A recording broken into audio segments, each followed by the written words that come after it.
You are not tired because you work too hard. You are not stuck because you lack talent. You are not failing because the world is unfair. You are exhausted. You are stuck. You are failing because you are carrying things that were never meant to come this far with you.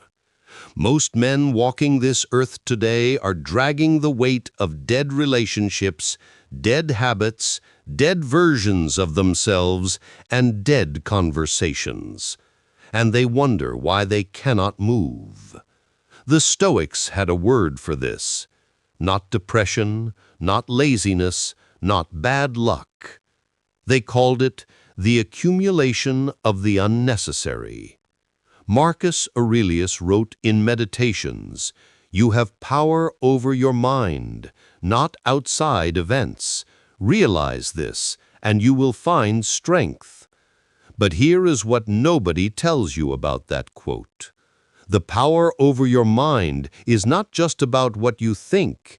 It is about what you allow to remain, what you give continued access to, your time, your energy, your peace. Today we are going to talk about 5 specific things that are quietly destroying you from the inside. Not loudly, not dramatically, quietly, consistently, every single day. And the Stoic method for eliminating them. Not with noise, not with announcements, not with public declarations. In silence, with purpose, with the cold, deliberate precision of a man who has finally decided he is done being drained. If you have ever felt like you were working hard but going nowhere, if you have ever felt like something was off but you could not name it, if you have ever wondered why certain people leave you feeling empty after every interaction, this video is for you. Stay with me. This is the Stoic antidote. While the rest of the world drowns in noise, distraction, and the endless performance of a life that looks good but feels empty, we do something different here. We think, we question, we apply ancient wisdom to modern problems. Marcus Aurelius, Epictetus, Seneca, not as historical figures to admire from a distance, but as practical guides for the kind of man who refuses to sleepwalk through his one life. If that is you, subscribe. You are exactly where you need to be. Before we get into the 5 things, we need to understand why elimination is so difficult. Because the things that drain us most are rarely things we hate. They are things we are attached to, things that once served us, things that once made sense, things that have become familiar enough to feel necessary even when they are slowly killing us. Epictetus taught something that cuts directly to this. He said, "It is not things that disturb us, but our judgments about things." Think about that for a moment. The reason you cannot let go of the one-sided friendship is not the friendship itself. It is your judgment that losing it means something is wrong with you. The reason you cannot let go of the habit that numbs you every night is not the habit. It is your judgment that without it you cannot handle what the silence brings. The reason you cannot let go of the version of yourself built entirely to please others is not that version. It is your judgment that without their approval you have no value. Every single thing we are about to discuss today is held in place not by external force, but by an internal story, a judgment, a belief, a lie you told yourself so long ago you forgot it was a choice. Seneca wrote, "As long as you live, keep learning how to live." Learning how to live means learning what to remove. Most people only ever focus on what to add. More discipline, more productivity, more goals, more habits. But the Stoics understood something the modern self-improvement world refuses to acknowledge. Subtraction is more powerful than addition. The sculptor does not add marble to create the statue. He removes everything that is not the statue. You are the statue, and today we start removing. Elimination 1. The one-sided relationship.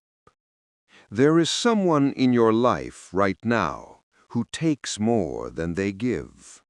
You already know who it is. You felt something when I said that. The one-sided relationship is one of the most sophisticated energy drains in human experience because it disguises itself as loyalty, as history, as love. You have been friends for years, so you stay. You have history together, so you stay. You love them, so you stay. And every time you leave their presence, you feel slightly less than when you arrived. Marcus Aurelius dealt with this at the highest possible level, surrounded by senators who smiled to his face and plotted behind his back, generals who praised his decisions publicly and undermined them privately. And he wrote about it not with bitterness, but with clarity. He said, "When you wake up in the morning, tell yourself, the people I deal with today will be meddling, ungrateful, arrogant, dishonest, jealous, and surly." He did not write that to become cynical. He wrote it to become clear, to see people as they actually are, instead of as he wished them to be. The Stoic approach to one-sided relationships is not rage. It is not confrontation. It is not a dramatic ending. It is a quiet, deliberate reduction of access. You do not owe anyone an explanation for your distance. You do not need their understanding to protect your peace. You simply stop making yourself as available. You stop initiating. You stop showing up where you are not genuinely valued. And you observe. Because here is what happens when you reduce access to a one-sided relationship. Either they notice and they change, or they don't notice at all. And that answer tells you everything you need to know. The silence after you pull back is the most honest conversation you will ever have with certain people. It requires no words. It only requires your attention. Stop giving your best energy to people who treat it like it is ordinary. It is not ordinary, and neither are you. Every man has one, the thing he reaches for when the day gets heavy, when the silence gets too loud, when the thoughts get too sharp. For some, it is a screen. For some, it is a substance. For some, it is food. For some, it is the endless scroll through other people's highlight reels at midnight. The numbing habit is not about pleasure. That is the misunderstanding that keeps most men trapped. If it were about pleasure, it would actually satisfy. It does not satisfy. It pauses. It creates a temporary suspension of the discomfort you do not want to feel. And the moment it ends, the discomfort returns, often heavier than before. Epictetus spoke directly to this. He said, "No man is free who is not master of himself." Mastery of self is not the absence of desire. It is the ability to sit in discomfort long enough for it to pass without acting on it. Because discomfort always passes. Always. The body cannot maintain a state of acute discomfort indefinitely. If you sit in it, if you breathe through it, if you refuse to reach for the thing that numbs it, it passes. And every single time it passes without you giving in, the habit loses a fraction of its power over you. Not all of it, not immediately, but a fraction. And fractions compound. The Stoics practiced what they called voluntary discomfort, deliberately choosing to experience hardship to build tolerance for it. Cold, hunger, silence, stillness, not as punishment, as training. Because the man who can sit in discomfort without running from it is the man who cannot be controlled by comfort. And the man who cannot be controlled by comfort cannot be controlled at all. Your numbing habit is not your enemy. It is a signal. It is telling you there is something underneath it that you have not yet been willing to face. The elimination does not start with the habit. It starts with the willingness to sit in whatever the habit is covering. What are you not willing to feel?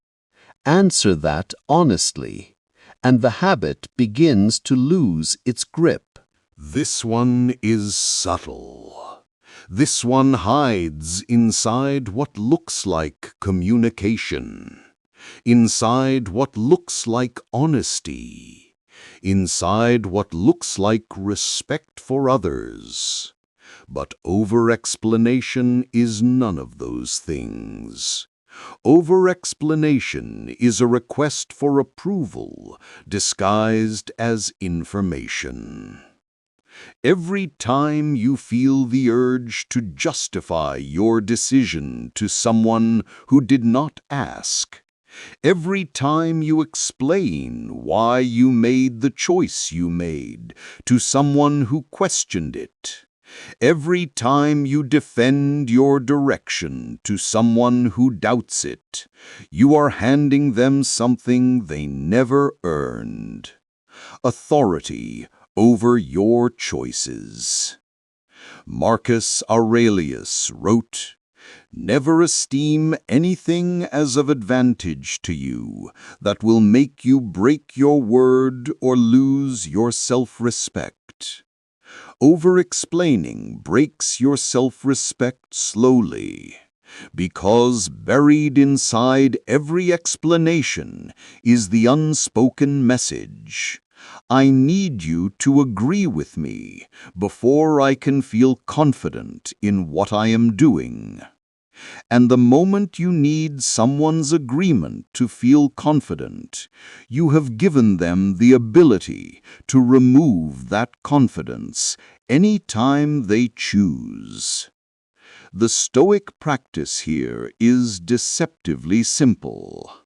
When someone questions your decision, pause and ask yourself one question before you respond. Am I explaining this to inform them, or am I explaining this to get their approval?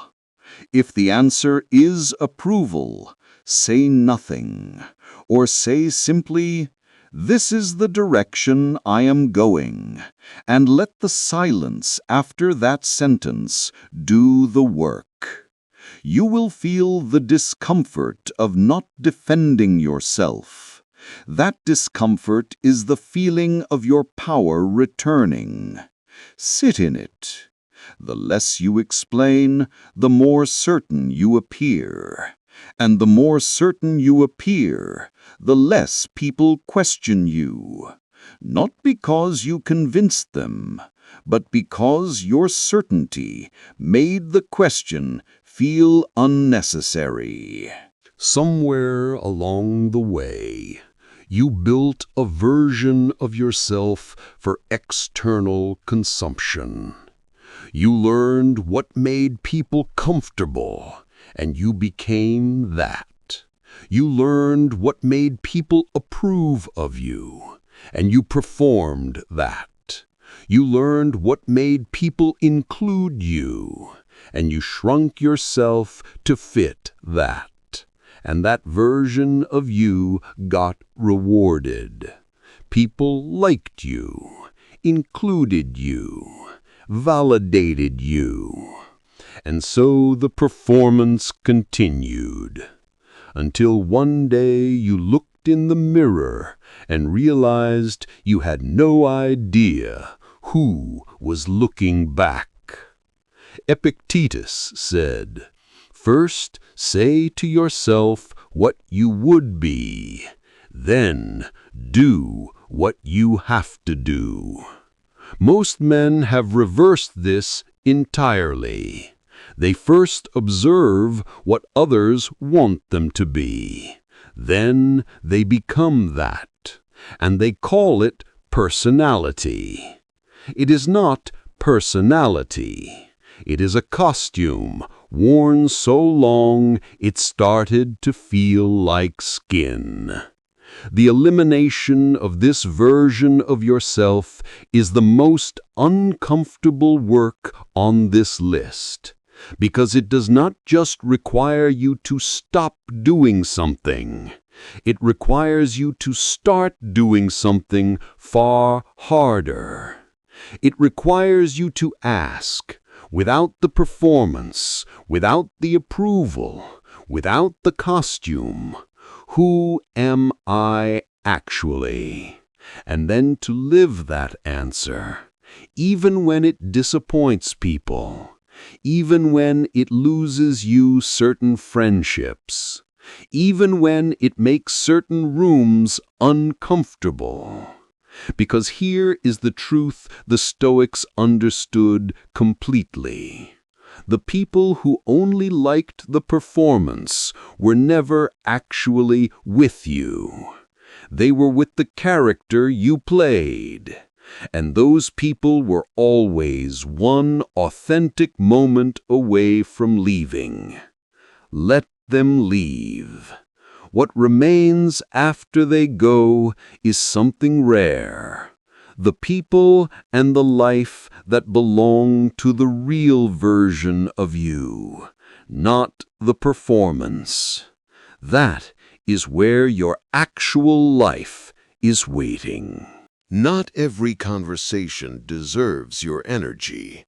The gossip that pulls you into other people's dramas, the debate that has no resolution and no real stakes, the complaint session where everyone rehearses their grievances but nobody moves, the small talk that fills space but leaves you feeling emptied.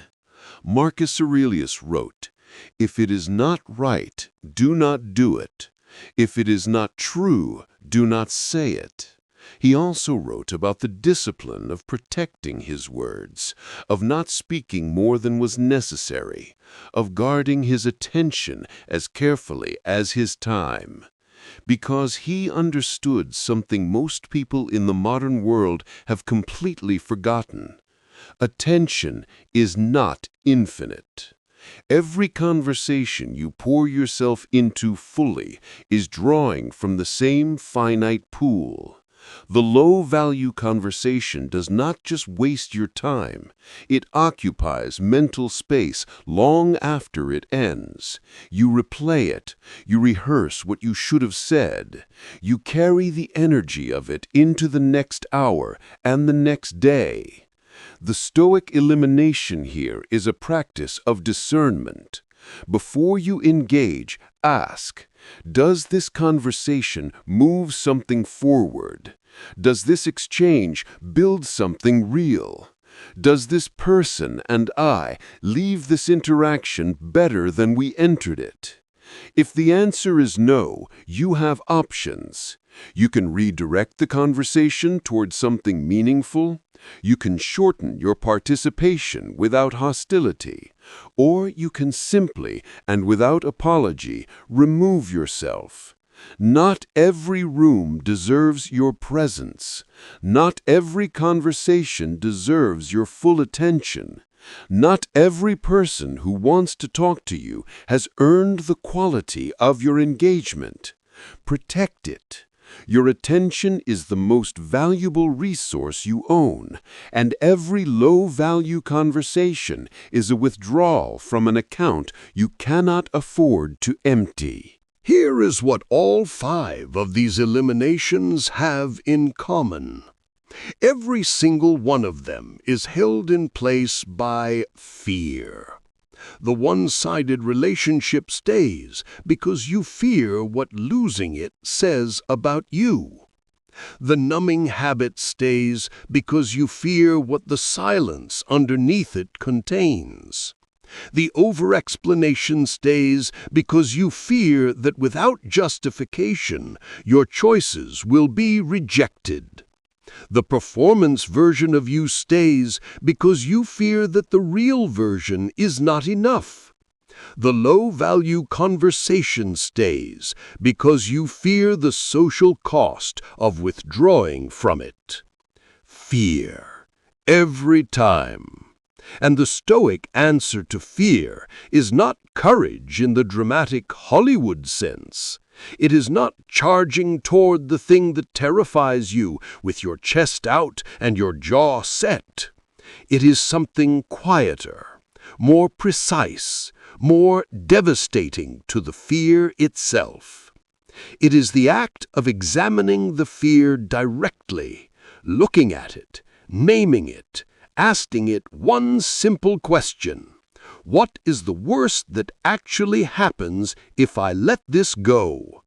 Marcus Aurelius practiced this constantly. He called it negative visualization, the deliberate contemplation of loss to remove its power over you. If you lose the one-sided relationship, what actually happens? You have more time, more energy, more peace, and you discover who was actually in your corner. If you sit in the discomfort the numbing habit covers, what actually happens? You feel something difficult for a period of time, and then it passes, and you are still standing. If you stop over-explaining, what actually happens? Some people question you, some people leave, and you discover that your direction did not actually require their agreement. If you drop the performance, what actually happens? Some people are disappointed, some rooms get uncomfortable, and you find out who actually knows you. If you exit the low-value conversations, what actually happens? Some people feel dismissed, and you reclaim hours of mental energy every single week. The worst-case scenarios are survivable, every single one of them. And most of the time, the worst case does not even happen. The fear was always larger than the reality. It always is. So, what do you actually do after watching this video? Not tomorrow, not next week, today. Tick one, just one of the 5 eliminations we discussed, the one that made you feel something when we talked about it, the one you tried to rationalize away, the one your mind moved quickly past, that one. Write it down. Not a plan, not a strategy, not a 30-day program, just the thing, named, on paper. And then make one small move toward eliminating it today. Not the whole thing, not the dramatic ending, not the announcement, one small move. Reduce the access. Sit in the discomfort for 10 minutes without acting on it. Give one answer without explaining it. Say one true thing that the performance version of you would have hidden. Exit one conversation that was going nowhere. One move today. Seneca wrote, "Luck is what happens when preparation meets opportunity. But before preparation, before opportunity, there is the decision. Make the decision today, in silence, without announcing it, without waiting for the right moment. The right moment is always now, and now is always enough to begin." Here is something the Stoics understood that nobody talks about in the self-improvement world. The eliminations compound. When you remove the one-sided relationship, you have more energy for real connections. When you sit in the discomfort instead of numbing it, you develop tolerance that bleeds into every other area of your life. When you stop over-explaining, you become more decisive, more trusted, more respected. When you drop the performance, you attract people and opportunities aligned with who you actually are. When you exit low-value conversations, your thinking sharpens, your focus deepens, your output improves. Each elimination creates space, and space is where growth actually happens. Not in the crowded, cluttered, overfull life, in the cleared one. The Stoics were not minimalists for aesthetic reasons. They were minimalists because they understood that the quality of a life is determined not by how much it contains, but by how deliberately it has been designed. Design yours deliberately. Start with removal and watch what becomes possible in the space that remains. If this video reached something in you today, if one of those 5 things landed somewhere real, do not let that feeling pass without acting on it.